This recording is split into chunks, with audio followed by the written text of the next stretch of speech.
Hi hello అందరూ ఎలా ఉన్నారు? ఫస్ట్ ఆఫ్ ఆల్ అందరికీ హ్యాపీ సండే అనమాట. ఈరోజు సండే మీ ఇంట్లో ఏం స్పెషలో కామెంట్ చేయండి. మా హస్బెండ్ అయితే ఈరోజు చికెన్ దమ్ బిర్యానీ ప్రిపేర్ చేయమన్నాడు. నేను మామూలుగా ఎప్పుడు బిర్యానీ విడిగా చికెన్ కర్రీ వండుతా కానీ దమ్ అయితే ఎప్పుడు నేను ట్రై చేయలేదు. సో ఈరోజు నీ కోసం నేను టేస్టీగా వండి పెడతాను అన్నాను. ఓకే అన్నాడు. ఓకే అంటాం కాదు, నాకు కొద్దిగా హెల్ప్ చేయాలి అని చెప్పాను. సరే చేస్తాను అన్నాడు. లేట్ చేయకుండా ప్రాసెస్ అయితే చూసేయండి. నిజం చెప్తున్నా, ఫస్ట్ టైం చేసినా సరే ఇంత పర్ఫెక్ట్గా వస్తుందని నేనైతే అనుకోలేదు. నిజం చెప్పాలి అంటే ఆల్మోస్ట్ రెస్టారెంట్ స్టైల్ లాగా వచ్చింది. రైస్ కుక్ అవ్వడం కానీ అసలు చాలా అంటే చాలా పర్ఫెక్ట్గా, చికెన్ కూడా చాలా జ్యూసీగా టెండర్గా ఉంది.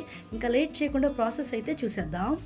చికెన్ దమ్ బిర్యానీ అంటే ఫస్ట్ ఆఫ్ ఆల్ మనకి ఫ్రైడ్ ఆనియన్స్ అనేవి ఉండాలి. సో నేనైతే మీడియం సైజు ఒక 5 ఆనియన్స్ తీసుకుని సన్నగా చాప్ చేసుకున్నాను. ఒక ప్యాన్లో కొద్దిగా ఆయిల్ తీసుకుని ఈ ఫ్రైడ్ ఆనియన్స్ని మనం ప్రిపేర్ చేసుకోవాలి. ఇవి ఫ్రై అవుతున్నప్పుడు నేనేం చేశానంటే ధనియాలు, లవంగాలు, జీలకర్ర కలిపి ఫ్రై చేసుకుంటున్న ద్వారా ఫ్రై అయ్యాక అవి మిక్సీ పట్టుకుందామని. చూడండి, ఫ్రైడ్ ఆనియన్స్ అయితే రెడీ అయిపోయినాయి కదా. ఇప్పుడు అదే ఆయిల్లో మనకి హోల్ గరం మసాలా, ఇవి బిర్యానీ మసాలా ఉంటుంది కదా, మొత్తం అన్నీ కూడా ఈ ఆయిల్లో వేసుకుని ఫ్రై చేసుకుని కొద్దిగా అల్లం వెల్లుల్లి పేస్ట్ వేసుకుని పచ్చివాసన పోయేంత వరకు కూడా ఫ్రై చేసుకోవాలి. ఇప్పుడు మనం ఏం చేసామంటే ఫ్రైడ్ ఆనియన్స్ ప్రిపేర్ అయిపోయినాయి. అదే ఆయిల్లో బిర్యానీ స్పైసెస్ వేసుకుని ఫ్రై చేసుకున్నాము. సో ఇక్కడ నేనైతే 1 కేజీ బాస్మతి రైస్ అయితే ప్రిపేర్ చేస్తున్నాను. రైస్ని నీట్గా వాష్ చేసేసుకుని సరిపడా వాటర్ వేసేసుకుని ఒక 1 అవర్ పాటు బాస్మతి రైస్ నానబెట్టుకోవాలి. ఇప్పుడు ఆయిల్లో అయితే మనము బిర్యానీ స్పైసెస్ని మనం ఫ్రై చేసుకున్నాం కదా, అవి ఆయిల్తో పాటే ఒక గిన్నెలోకి అయితే తీసేసుకోవాలి. ఇప్పుడు అదే ప్యాన్లో మనకి దమ్ బిర్యానీకి కావాల్సిన చికెన్ ముక్కలు ఉంటాయి కదా, అవి తీసుకుని దాంట్లో కొద్దిగా సాల్ట్, పసుపు వేసుకుని మనం ఆయిల్ ఏమి వేయవసరం లేదు, ఇంకా ఫ్రై చేసుకోవాలి. చూడండి, బాస్మతి రైస్ అయితే పక్కన మనం నానబెట్టుకున్నాం కదా. ఇప్పుడు ఈ చికెన్ని ఫ్రై చేసుకోవాలి. నేను దీంట్లో ఆయిల్ కూడా వేయలేదు, జస్ట్ ప్యాన్లో చికెన్ వేసుకున్నాను అంతే. ఇప్పుడు ఈ చికెన్ అనేది ఒక పక్కన మనకి ఫ్రై అవుతూ ఉంటుంది కదా. ఇప్పుడు మనం బాస్మతి రైస్ని కుక్ చేసుకోవాలి కదా. సో నేను ఇక్కడైతే 2.5 లీటర్ వాటర్ అయితే తీసుకున్నాను. ఆ వాటర్ మరిగేటప్పుడు కొద్దిగా సాల్ట్ వేసుకోవాలి. అలాగే 2 స్పూన్స్ నెయ్యి కూడా వేసుకోవాలండి. అలాగే లెమన్ని ఇలా 3 పీసెస్ అనమాట స్లైసెస్గా చేసుకుని కూడా వేసుకోండి. నెక్స్ట్ ఏం చేయాలంటే బిర్యానీ మనం దమ్ చేసుకుంటాకి కొద్దిగా మందపాటి కడాయిని తీసుకోవాలి. సో మనకైతే చికెన్ అనేది టెండర్గా జ్యూసీగా అయితే ఫ్రై అయిపోయింది కదా. ఆ ఫ్రై పీసెస్ని మనం ఏ బౌల్లో అయితే మనమైతే చికెన్ని దమ్ చేయాలనుకుంటున్నామో ఆ కడాయిలో వేసేసుకోవాలి. చికెన్ వేసుకున్న తర్వాత ఒక 3-4 పచ్చిమిర్చిని ఇలా చీలికలుగా కట్ చేసుకుని వేసుకోండి. మనం ఇందాక ఆయిల్లోనే బిర్యానీ మసాలాలన్నీ స్పైసెస్ అన్నీ ఫ్రై చేసుకున్నాం కదా, సో అవన్నీ కూడా వేసుకోవాలి. దీంట్లోనే మనం అల్లం పేస్ట్ కూడా ఫ్రై చేసుకున్నాం కదా, సో అది మొత్తం కూడా చికెన్లో వేసుకోవాలి. ఇప్పుడు కొద్దిగా సాల్ట్ వేసుకోవాలి సరిపడా. నెక్స్ట్ కారం కూడా వేసుకోవాలి. కారం అయితే ఒక 2 స్పూన్స్ అయితే వేసుకోండి, సరిపోతుంది. నెక్స్ట్ కొద్దిగా 1/2 స్పూన్ పసుపు కూడా వేసుకోవాలి.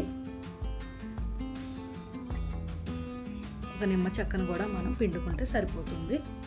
ఇక్కడ ధనియా పౌడర్ అలాగే జీలకర్ర పౌడర్ నేను 2 కూడా కలిపేసి మిక్సీ పట్టాను కదా, ఆ పౌడర్ వేసుకున్నాను. ఒక 1/2 కప్ అయితే ఫ్రైడ్ ఆనియన్స్ మనం ముందుగానే ఫ్రై చేసుకున్నాం కదా, సో అవి వేసుకున్నాను. ఇప్పుడు కొద్దిగా కరివేపాకు కూడా వేసుకున్నాను. నెక్స్ట్ ఏం చేయాలంటే చిన్నవి 3 టమాటాలు తీసుకోవాలి. అలాగే ఒక 1/2 కప్పు కొత్తిమీర, 1/2 కప్పు పుదీనా వేసుకుని, అలాగే 1 కప్ అనేది మనం ఒక చిన్న కప్తో పెరుగు కూడా తీసుకుని ఈ 4ని కలిపి మిక్సీ చేసుకోవాలి. సో ఈ మిక్చర్ అనేది ఇలా వస్తుంది కదా. ఇప్పుడు ఈ బ్యాటర్ మొత్తాన్ని కూడా మనం ఈ చికెన్లో వేసేసుకోవాలి. ఇప్పుడు ఒకసారి మనం మొత్తం స్పైసెస్ని ఇవన్నీ కూడా చికెన్కి మంచిగా పట్టించుకోవాలి. ఇవి చికెన్కి ఎంత మంచిగా పర్ఫెక్ట్గా పడితే మనకి గ్రేవీ అనేది చాలా పర్ఫెక్ట్గా చాలా టేస్ట్గా వస్తుందన్నమాట. చికెన్ మొత్తం కూడా మనం ఈ స్పైసెస్లో మ్యారినేట్ చేసుకుని పక్కన పెట్టుకోవాలి. ఇక్కడ ఈవెన్గా మనం స్ప్రెడ్ చేసుకోవాలి చికెన్ని, ఎందుకంటే మనం దీనిపైన రైస్ వేసుకుని దమ్ చేసుకుంటాం కాబట్టి. ఇంకా మా హస్బెండ్ అన్నాడు చికెన్ని 2 లేయర్స్గా వేసుకుని దమ్ చేసుకుందాం అన్నాడు. సో నేను కొన్ని పీసెస్ అయితే తీస్తున్నాను.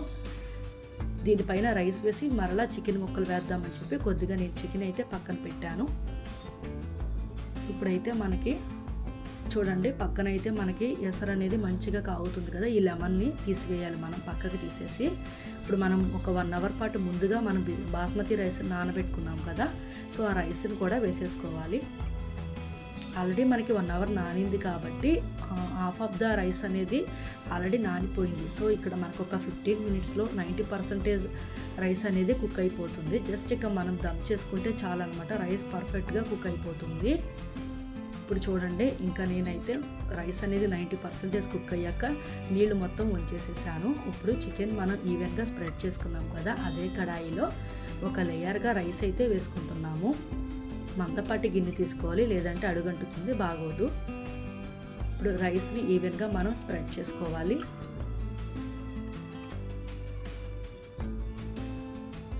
ఇప్పుడు రైస్ని స్ప్రెడ్ చేసుకున్నాం కదా, మన దగ్గర ఇంకా ఫ్రైడ్ ఆనియన్స్ ఉన్నాయి కదా, ఆ ఫ్రైడ్ ఆనియన్స్ అనేవి ఒక లేయర్గా వేసుకోవాలి.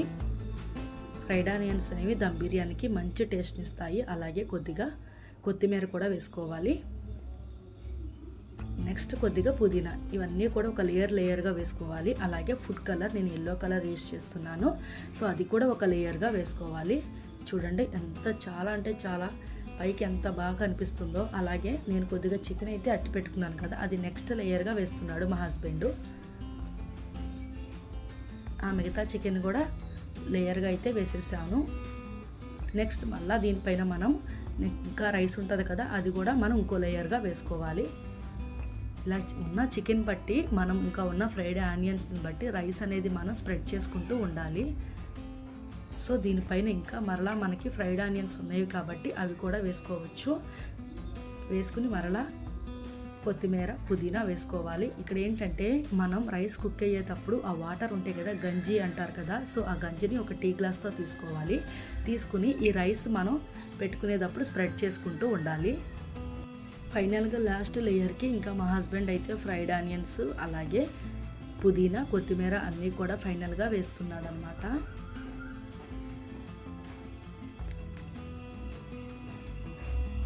ఇద్దరం కలిసి అయితే ఈరోజు సండే కదా, స్పెషల్గా దమ్ బిర్యానీ అయితే ప్రిపేర్ చేస్తున్నాము. ఇంకా ఇంట్లో మా పిల్లలైతే మంచి స్మెల్ వస్తుంది, మమ్మీ ఎప్పుడు కుక్ అవుతుంది అని వాళ్ళైతే వెయిటింగ్ చేస్తున్నారు. ఇంకా సండే స్పెషల్ మీ ఇంట్లో ఏంటో తప్పకుండా కామెంట్ అయితే చేసేయండి. ఇంకా నేను కూడా ఇక్కడ రైస్ని ఈవెన్గా స్ప్రెడ్ చేసి కావాల్సిన స్పైసెస్ అన్నీ కూడా నేను కూడా వేస్తున్నాను. చూడండి, ఫైనల్గా అయితే మనకి రైస్ అనేది మంచిగా అయితే లేయర్గా చికెను, అలాగే మనకి ఫుడ్ కలర్ కావాల్సిన ఆనియన్స్ అన్నీ కూడా వేసుకున్నాం. కరెక్ట్గా అయితే నేను తీసుకున్న కడాయికి సరిపోయింది పర్ఫెక్ట్గా. ఇప్పుడు లిడ్ అనేది మనం క్లోజ్ చేసేసుకున్నాం కదా.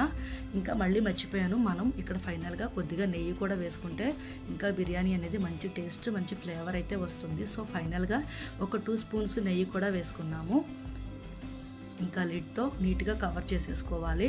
ఇక్కడ మనకి ఆ ప్లేట్కి కొద్దిగా హోల్ ఉంది కదా, సో ఆవిరి బయటకు వస్తే మనకి ఈ దమ్ బిర్యానీ అనేది మంచిగా దమ్ అవ్వదు. సో నేనైతే ఒక పేపర్ తీసుకుని ఆ హోల్ని అయితే నేను క్లోజ్ చేసేసాను.